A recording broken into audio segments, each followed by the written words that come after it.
Meus amigos, nossas saudações cordiais. É com grata satisfação que estamos aqui de retorno para darmos continuidade ao estudo da obra Paulo e Estevão, pelo Espírito Emmanuel. Nós estamos avaliando o capítulo 8º, estudando, portanto, a morte de Estevão. É um capítulo denso, emocionalmente carregado, sensibilizador, né, sem sombra de dúvida para todos nós. E no vídeo anterior nós fizemos o primeiro vídeo abordando a primeira parte, a primeira de 4 partes, em que dividimos esse capítulo.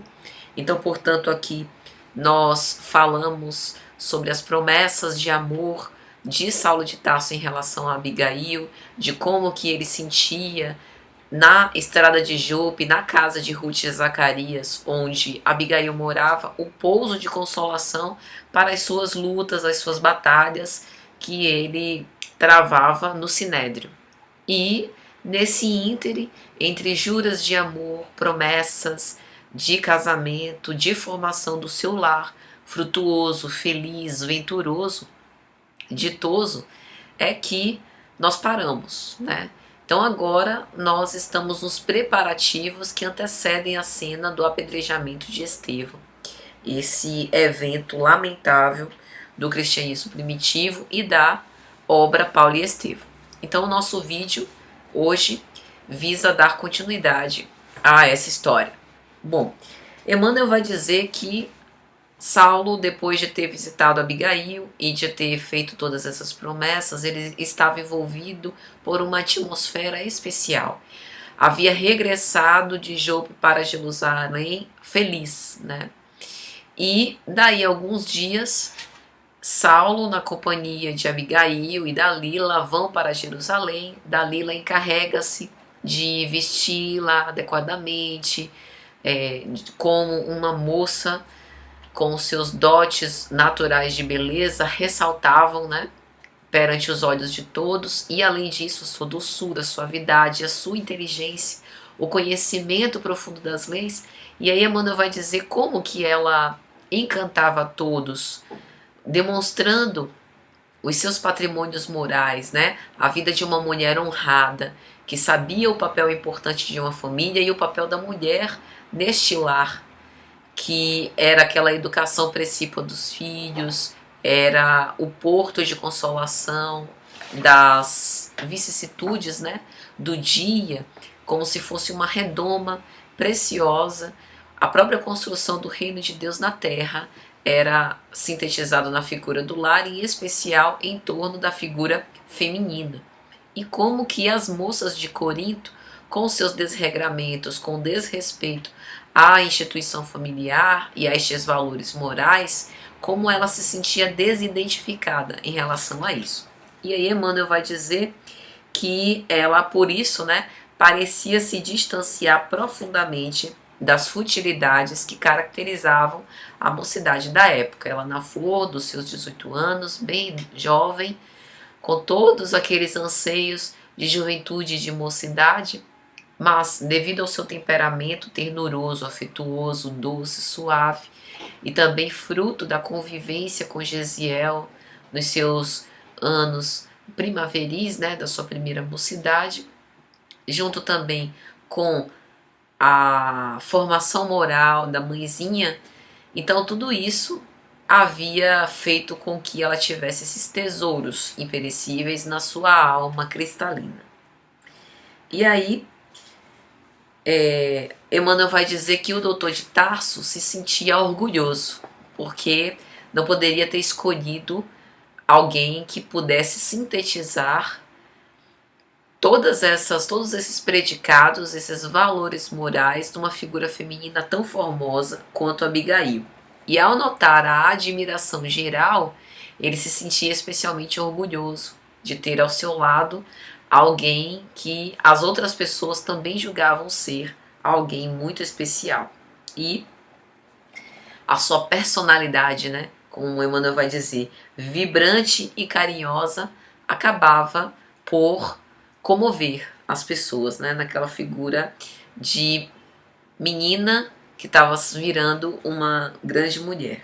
E aí Saulo, conversando, né, naquele diálogo com Abigail, com Dalila, se despede de Dalila, sua irmã, e diz e de Abigail também, dizendo que logo mais a encontrará no templo. E aí Dalila pergunta, ué, mas mulheres no templo? E essa é uma passagem interessante da obra Paulo Estevão, né? E aí Emmanuel vai esclarecer nesse diálogo com Saulo que na verdade a lapidação se dará na proximidade do altar dos holocaustos e não nos átrios sagrados, daí a presença de Abigail. Saulo houvera arquitetado o martírio, o apedrejamento com requintes, digamos assim, de sarcasmo, ironia e crueldade para dar uma prova de que ele estava sendo fiel cumpridor da lei até o fim. E ele houvera arquitetado o plano para permitir que Abigail assistisse pelo menos ao final do espetáculo, sem se contrapor à lei e aos regramentos do Sinédrio. Ele faz tudo isso com o objetivo de que Abigail participe desses triunfos, porque para ele seria um grande feito. Todos o aplaudariam como futuro rabino, como doutor da lei, que houvera arrostado todas as consequências e ter feito morrer um pregador que seduzia tantos.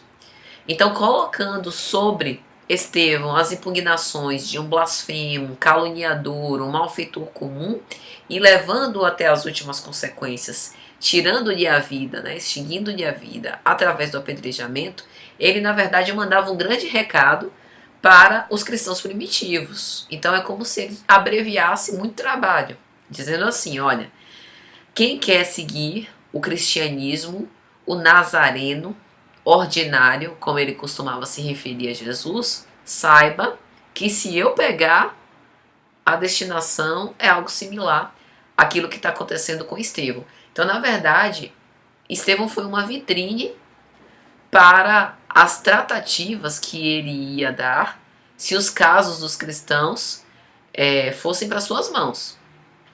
Tanto é que as pessoas elas fugiam de Jerusalém, se escondiam, né, nas ruas da cidade, para que Saulo de Tarso nem visse rastro. Né? Quando ele saía dessas perseguições, era um Deus nos acuda. Todo mundo querendo se esconder, porque sabia que ele era implacável, né? Inflexível, e ia cumprir a lei até o fim, até as últimas consequências mesmo.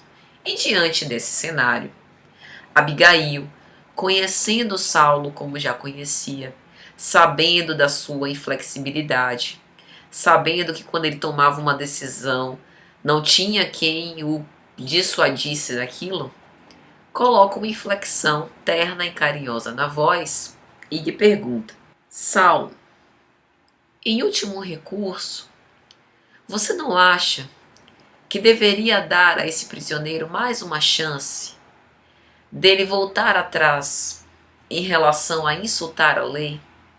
Porque pense bem, esses anos que ele passou no cárcere podem tê-lo feito refletir sobre a sua conduta, podem de alguma sorte tê-lo feito amadurecer e mudar de ideia.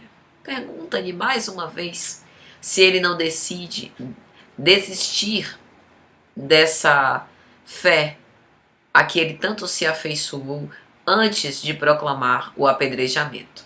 E Saulo, enviando, um olhar de respeito, admiração, por aquela benevolência, por aquele coração bondoso e generoso da sua noiva, aquece.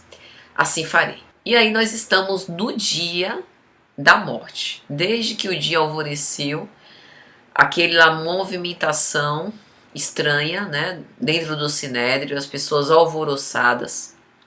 Saulo havia proibido terminantemente todo e qualquer cristão de acompanhar o espetáculo. Ninguém da modesta igreja de Simão Pedro ousou pisar os pés ali. E ele fez isso utilizando-se de um abuso de poder, do poder que ele tinha, da sua investidura legal, para proibir que qualquer um pudesse pisar ali. Agora nós vamos utilizar o nosso poder de abstração para poder pensar nessa cena. Meus amigos, é uma cena aterradora. Hoje, quando nós vamos às casas espíritas, ou quando nós vamos a outros templos para orar, adorar a Deus, nós temos o direito para isso. Naquela época, isso não era um direito. Professar a própria fé, exercer as atividades relacionadas a uma determinada religião que não fosse a dos judeus, era um crime.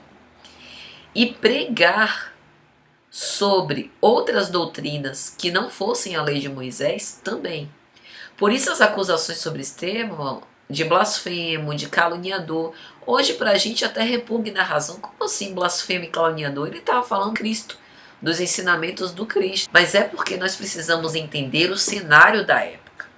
Se nós hoje abrimos a boca e dizemos que somos discípulos e aprendizes do Evangelho do Cristo, e com isso somos recebidos com amor, naquela época era o contrário. Isso era motivo mais que suficiente para perseguição, ódio gratuito, antipatia gratuita. Achar que a gente não valia nada. Além de ser imprestável para a nossa própria vida, era também um desserviço para a vida dos outros. Por quê? Na visão dos fariseus, além da pessoa não proclamar a lei de Moisés, ainda utilizava o verbo eloquente para seduzir as pessoas para ir em um caminho que eles acreditavam que era um caminho incorreto, que era o caminho da impureza, o caminho da desdita, o caminho da perdição, que era seguir um Messias que teve por fim a crucificação, que todo mundo era louco. Estava todo mundo louco ou movido por feitiçaria, por interesses escusos, para querer seduzir as multidões. Então veja a situação. Hoje pra gente é muito fácil a gente se comover e até ter um pouco de raiva de Saulo de Tarso e se comover com a figura heróica de Estevão. Ele definitivamente foi um grande mártir. Mas nós também precisamos entender a conjuntura justamente para nos sensibilizar e ter ideia real das dores excruciantes que Estevão precisou passar. Vejamos a narrativa de Emmanuel. Aguardava-se o sentenciado, que chegou finalmente sob escolta armada, como se for um malfeitor comum. Imagine um malfeitor, pense num criminoso muito perigoso para a sociedade, um serial killer, um traficante de drogas que arruinou famílias. Pense numa criatura bastante equivocada que provocou a morte ou o desvio de muitos do caminho do bem. Era um tratamento, aliás, nem esses não são tratados com agressividade, né? Os direitos humanos protegem a vida dessa pessoa. Imagine aqui nesse caso, nessa época, ele era tratado como uma escória humana. Algemado, houvera recebido flagelações, acerbas, cilícios na prisão. Emmanuel vai dizer que o seu rosto estava desfigurado, de pancada, desfigurado de martírio, que Estevão sofreu durante a sua prisão. E aí trazem ele como se ele fosse um ser desprezível para ser agora apedrejado. A multidão, envolvida e engolfada naquele sentimento de cólera gratuita, de ódio, já estava com as pedras na mão, aguardando ansiosamente um momento em que poderiam se unir naquele odiento espetáculo. E aí Emmanuel vai dizer: embora bastante desfigurado, Estevão preservava o seu semblante impassível, que não lhe traía a profunda serenidade. O passo tardio, o cansaço extremado, as equimoses das mãos e dos pés patenteavam os pesados tormentos físicos que lhes eram infligidos à sombra do calabouço. A barba crescida alterava-lhe o aspecto fisionômico. Ele que tinha os seus 20 e poucos anos, parecia muito mais velho. Aqueles meses de cárcere haviam provocado um envelhecimento. Seu corpo alquebrado, com o peso das aflições e das angústias. Todavia, os seus olhos, os olhos, que são os espelhos da alma, tinham a cristalina bondade e a mesma fulgurância dos seus tempos juvenis. Não é fácil preservar a obediência e a resignação durante cenas dolorosas. Estevão ali, é fácil a gente pensar na obediência e da resignação quando a gente está num lar feliz, que tudo caminha numa paz mais ou menos equilibrada. É fácil a gente ter esse sentimento quando a gente está num repositório, num reduto de amor. E quando nós estamos convivendo com pessoas que nos odeiam, quando nós estamos recebendo o flagício dos nossos algozes, é fácil preservar a obediência e a resignação? Não é. É próprio das grandes almas. É uma coragem inaudita. É uma bravura que simplesmente espraia. Que não precisa de palavras articuladas. É o exemplo de submeter-se à vontade do Criador. É o exemplo de ser escravo por amor ao Cristo. Vendo Estevão, ao olhar dos homens, um derrotado, e aí a gente se lembra do Cristo. O Cristo na cruz, ao olhar humano materialista, havia perdido. Era um derrotado. A sua mensagem até aquele momento não tinha o menor sentido. Havia caído por terra. Que mensagem é essa que não conseguia salvar nem a ele mesmo? A mensagem do Cristo só faz sentido com a ressurreição, com a vida imortal. E embora não seja isso que vai acontecer com Estevão, a mensagem da vida imortal aparece no fim do seu testemunho, colaborando para o despertar mais tarde de Saulo de Tarso, porque não nos enganemos. Essa dor afligente que Estevão sofre também penetrou, embora Saulo aparente a sua rudeza e impassividade, penetrou o seu espírito. E aí Saulo contemplava, vitorioso, satisfeito, porque pudera calar a boca de Estevão, nem que fosse ao peso de dolorosas circunstâncias. E se lembrando das mensagens ternurosas e do pedido cândido de Abigail, pergunta a Estevão: estarias disposto agora a jurar contra o carpinteiro Nazareno? E ele repete essas palavras, vai dizer Emmanuel, mecanicamente, sem nenhum tipo de compaixão. E Estevão, arrebatado por um sentimento que não se pode exprimir em palavras, vai dizer: não insulteis o Salvador. Nada no mundo me fará renunciar à sua tutela divina. Morrer por Jesus representa a glória, quando nós sabemos que ele se imolou na cruz pela humanidade inteira.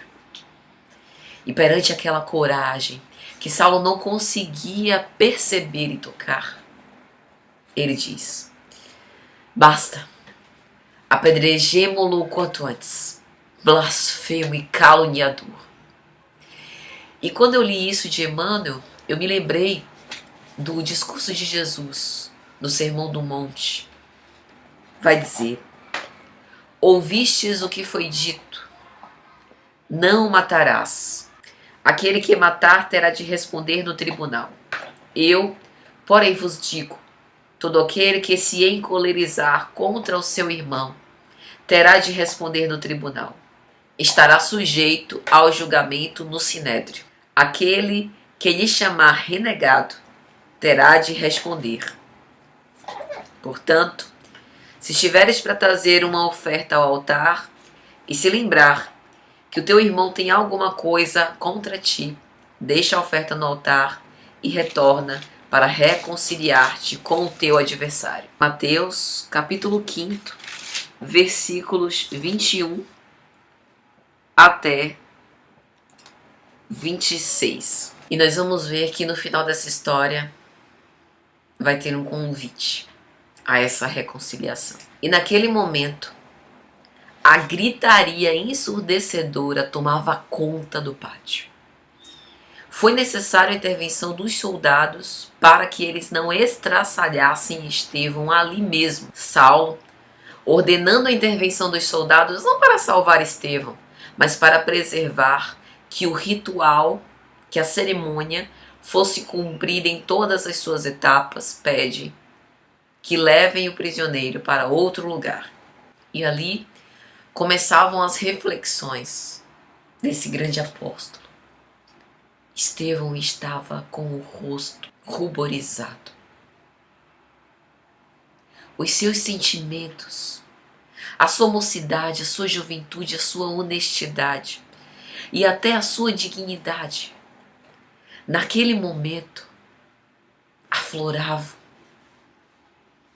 Mas em momento algum, ele decidiu desobedecer e ir de encontro aos ensinamentos que ele aprendeu na mocidade.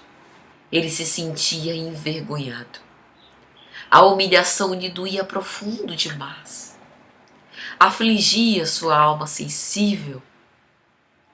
Ele que estava querendo defender uma mensagem que para ele fazia tanto sentido, que lhe provocava lenitivo, libertação e consolo, querendo repartir essa mensagem valiosa, esplendorosa, com todos. Sentia agora os desígnios de Deus tentando fazer calar, mas a sua emoção, o seu fulgor, resplandecia através dos seus olhos cada vez mais brilhantes. Entregava-se, impassível, sem resistências ao martírio. E Emmanuel vai dizer, com as mãos trêmulas, pelos maus tratos recebidos ao longo de todas aquelas demoradas semanas, passava a mão no rosto para tentar limpar a cusparada dos mais exaltados em relação à sua fronte. E aí ele se lembrava das cenas que Simão Pedro narrava com respeito a Jesus. Jesus perante Herodes, Jesus perante Judas, humilhado, sentenciado por César a morrer. E por um momento, Estevão começa a se comparar. Mas quem sou eu? Quem sou eu perante o Cristo? Eu sou um homem de muitas faltas. Eu sou um homem de imperfeições inúmeras. Eu sou um homem de muitas fraquezas morais.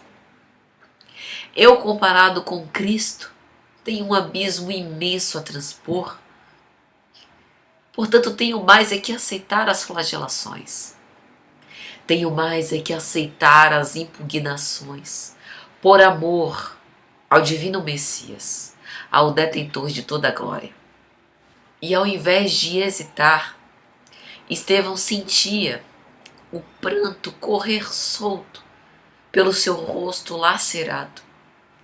Lembrava-se do Cristo e repetia a si mesmo: vale a pena doar-se em prol de uma causa maior, vale a pena. E se lembrava das palavras do Criador, se lembrava das palavras de Jesus. Todo aquele que deseja participar do reino de Deus, negue a si mesmo, tome a tua cruz e siga-me. E ele recordou que o pregador do amor divino houvera sido humilhado, perseguido e crucificado, e que o testemunho que lhe era exigido era, portanto, a prova de que ele conseguia compreender a mensagem divina na extensão necessária para enfrentar aquele testemunho. E é como se um filme passasse às suas vistas. Relembrava a doce infância, junto ao seio materno, a convivência com Abigail, a mocidade cheia de sonhos, trabalhando infatigavelmente junto ao seu pai. Lembrava-se desse repositório de amor e, com saudades e com imenso amor, recordou a irmãzinha. A irmãzinha pelo qual tinha tanto carinho, um amor sublimado, uma verdadeira adoração, que ensinava a ela as letras sagradas da lei de Moisés. Como desejaria repartir naquele momento os ensinamentos do Cristo com Abigail. E enquanto em derredor, vai dizer Emmanuel, multiplicavam-se os impropérios no turbilhão de gritos e ameaças revoltantes, o sentenciado chorava com as suas recordações dolorosas. Algemai-o novamente, disse Saulo. Tudo está consumado, levemo-os de volta ao átrio.